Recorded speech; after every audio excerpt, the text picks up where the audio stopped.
आप देख रहे हैं सत्यहिंदी.com। हमें खुशी इस बात की है कि आप हमारे सभी प्रोग्राम्स को पसंद कर रहे हैं और आपसे हमारा रिश्ता मजबूत हुआ है। और इस रिश्ते को और मजबूत करने के लिए डिस्क्रिप्शन में दिए गए लिंक पर क्लिक करिए, जिससे हमारा रिश्ता और मजबूत होगा। आइए अब एक नजर डाल लेते हैं अब तक की सुर्खियों पर।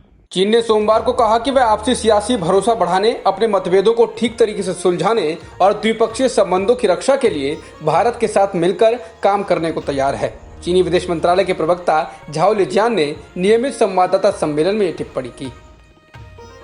नागरिकता संशोधन कानून यानी सीएए के खिलाफ प्रदर्शन को लेकर सुर्खियों में आए दिल्ली के शाहीन बाग से जुड़े कई प्रदर्शनकारियों ने रविवार को भारतीय जनता पार्टी का दामन थाम लिया, जिसके बाद आम आदमी पार्टी ने शाहीन बाग के प्रदर्शन को लेकर बीजेपी पर आरोप लगाए हैं। बीजेपी में शामिल होने वालों में शहजाद अली और डॉक्टर मोहरीन हैं, जिनके बारे में कहा जा रहा है कि शाहीन बाग प्रदर्शन में शामिल थे। इनके बीजेपी में शामिल होने के बाद आम आदमी पार्टी ने आरोप लगाया है कि बीजेपी ने जानबूझकर दिल्ली पुलिस के साथ मिलकर राजनीतिक लाभ लेने के लिए शाहीन बाग का प्रदर्शन कराया।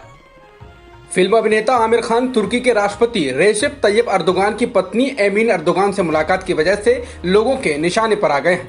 आमिर से मुलाकात की तस्वीरें एमीन ने 15 अगस्त को ट्विटर पर शेयर की हैं। एमीन ने लिखा, इस्तांबुल में दुनिया के जाने माने actor, director, film maker Aamir Khan से मुलाकात हुई। मुझे ये जानकर खुशी हुई कि आमिर ने अपनी नई फिल्म लाल सिंह चड्ढा की शूटिंग तुर्की के अलग अलग हिस्सों में करने का फैसला किया है। इसके बाद बीजेपी नेता और दिल्ली दंगों से पहले अपने भाषण की वजह से चर्चा में रहे कपिल मिश्रा समेत वरिष्ठ बीजेपी नेता सुब्रमण्यम स्वामी ने आमिर खान को निशाने पर लिया है। कपिल मिश्रा ने उसी तस्वीर को ट्वीट कर लिखा है, इन्हें इंडिया में डर लगता है। तो वहीं सुब्रमण्यम स्वामी ने तंज करते हुए ट्वीट किया, यानी मैं सही साबित हुआ हूं, आमिर खान तो तीनों खानों में से एक हैं।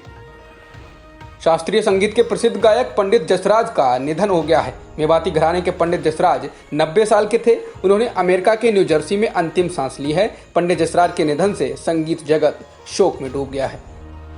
बॉलीवुड निर्देशक निशिकांत कामत का सोमवार को हैदराबाद के एक अस्पताल में निधन हो गया। वो 50 साल के थे। अस्पताल ने एक बयान जारी कर कहा है कि सोमवार दोपहर से उनकी स्थिति बिगड़ने लगी थी और शाम 4:24 पर उनका देहांत हो गया। निशिकांत ने दृश्यम, फोर्स, मदारी, लयभारी जैसी फिल्में बनाई थी।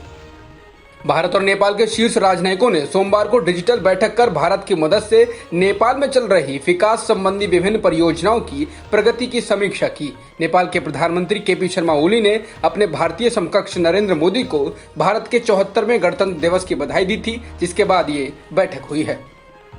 सुप्रीम कोर्ट की अवमानना के मामले में दोषी प्रशांत भूषण की तरफ से पुनर्विचार याचिका दाखिल की जाएगी।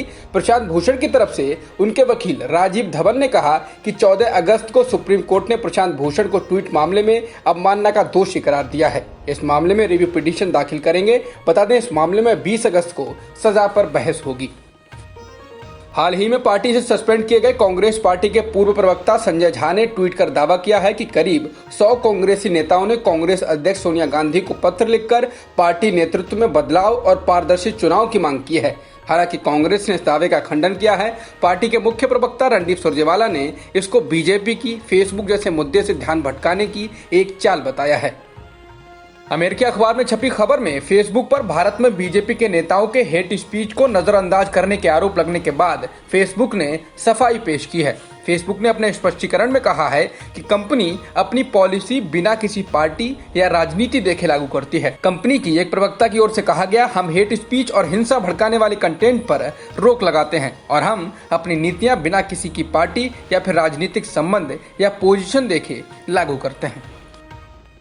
फेसबुक इंडिया की पब्लिक पॉलिसी डायरेक्टर अंकी दास ने धमकी देने के मामले में दिल्ली पुलिस में एक शिकायत दर्ज कराई है। अंकी दास का कहना है कि उन्होंने उन लोगों के खिलाफ शिकायत दर्ज कराई है जिन्होंने उन्हें धमकी दी है। वहीं साउथ दिल्ली के डीसीपी ने बताया कि फेसबुक इंडिया की पब्लिक पॉलिसी डायरेक्टर अंकी दास की शिकायत मिली है और इस मामले में जाँच की जा रही है। देश में फैली कोरोना वायरस की महामारी के बीच अब उत्तर प्रदेश विधानसभा के मानसून सत्र की तैयारी अंतिम चरण में है। यूपी विधानसभा के मानसून सत्र की शुरुआत 20 अगस्त से हो रही है। मानसून सत्र से पहले सभी विधायकों और विधानसभा के सभी कर्मचारियों का कोरोना टेस्ट कराया जाएगा। विधानसभा अध्यक्ष हृदय नारायण दीक्षित ने बताया कि विधानसभा का मानसून सत्र 3 दिन का होगा। बिहार में चुनाव से पहले राजनीतिक उठापटक शुरू हो गई है। जेडीयू से बर्खास्त किए गए मंत्री श्यामक रजक आज आरजेडी में शामिल हो गए हैं। श्यामक रजक को कल ही पार्टी और मंत्रिमंडल से बाहर किया गया था। आरजेडी में शामिल होने के बाद रजक ने कहा वो जेडीयू में उपेक्षित महसूस कर रहे थे। एक दिन पहले ही आरजेडी से निकाले गए 3 विधायकों में 2 ने आज जेडीयू का दामन थाम लिया। जिन 2 विधायकों ने जेडीयू का दामन थामा उनमें प्रेमा चौधरी, महेश्वर यादव शामिल हैं। दिल्ली में होने की वजह से फराज फातमी आज जेडीयू में शामिल नहीं हो पाए। वहीं आरजेडी को एक और झटका लगा है। सासाराम से आरजेडी के विधायक अशोक कुमार भी नीतीश कुमार की पार्टी में शामिल हो गए। कर्नाटक के सीएम बीएस येदियुरप्पा ने कहा कि बेंगलुरु हिंसा मामले में जांच के लिए विशेष जांच दल का गठन कर दिया गया है। उन्होंने बताया, डीजे होली और केजी हल्ली हिंसक घटनाओं में दोषियों के खिलाफ गैर कानूनी गतिविधि निरोधक अधिनियम समेत तमाम कदम उठाए गए हैं। इसके साथ ही उन्होंने कहा कि निजी और सार्वजनिक संपत्ति के नुकसान की भरपाई दोषियों से ही की जाएगी। भारत में कोरोना संक्रमितों की संख्या 26,61,000 से अधिक हो गई है और मृतकों की संख्या 51,176 हो चुकी है। फिलहाल एक्टिव केस 6,77,000 से अधिक हैं। जॉन्स हॉपकिंस यूनिवर्सिटी के अनुसार दुनिया में कुल कोरोना संक्रमितों की संख्या 2,17,00,000 से अधिक हो गई है और संक्रमण से मरने वालों की संख्या 7,75,000 के पार हो गई है। फिलहाल 1,45,00,000 से अधिक लोग ठीक भी हो चुके हैं।